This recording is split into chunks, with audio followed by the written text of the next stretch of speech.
वो बचपन से ही बोलने में हकलाता था, इसलिए उसे स्कूल जाने तक में डर लगता था क्योंकि उसके स्कूल के सारे दोस्त उसे चिढ़ाया करते थे। एक दिन उसने अपने दोस्त को कहा कि वो बड़ा होकर एक्टर बनना चाहता है। इस बात पे उसके दोस्त ने रिप्लाई किया कि तू एक लाइन तो ढंग से बोल नहीं पाता, तू एक्टर कहां से बनेगा। ये बात उसके दिल को लग गई और तब उसने स्पीच थेरेपी करने की सोची और धीरे धीरे इंप्रूवमेंट भी आने लगी।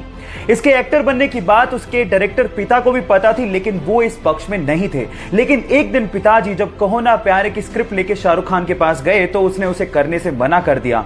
आनन फानन में उन्होंने अपने बेटे को लॉन्च करने की सोची और जब 2000 में कहो ना प्यारे रिलीज हुई तो यह लड़का रातों रात स्टार बन गया। Yes guys, I am talking about Asia's handsome hunk, most superb dancer and most superb actor Hrithik Roshan. Guys, difficulties हर किसी के लाइफ में आती हैं, लेकिन उसे फेस करने वाला ही सुपरस्टार बनता है। मोहम्मद अली, सदी का महानतम बॉक्सर। उसने अपनी जिंदगी में टोटल 61 फाइटें लड़ी, जिसमें से 56 फाइटों में वो जीता और सिर्फ 5 ही फाइटों में वो हारा था। जब वो जीतता था तो अपनी बड़ाई में कोई कसर ही नहीं छोड़ता था। वो उसकी ब्रांडिंग के लिए अच्छा भी था, क्योंकि अगर आप बोरिंग हो तो आपकी फाइट कौन देखने आएगा। लेकिन जब वो हारता था तो अपनी हार को भी बड़ी शालीनता से एक्सेप्ट करता था।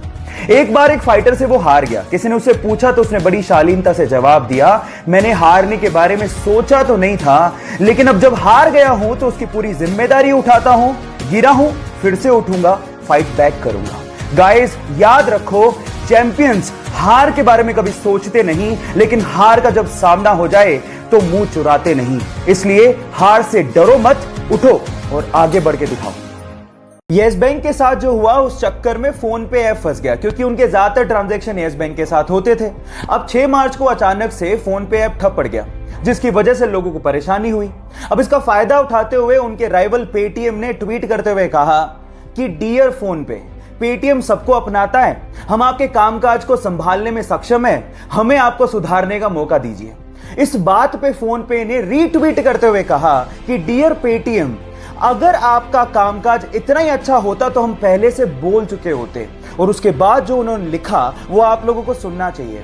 उन्होंने कहा कि संकट की घड़ी में अपने साथियों को छोड़ने की तेजी किस काम की।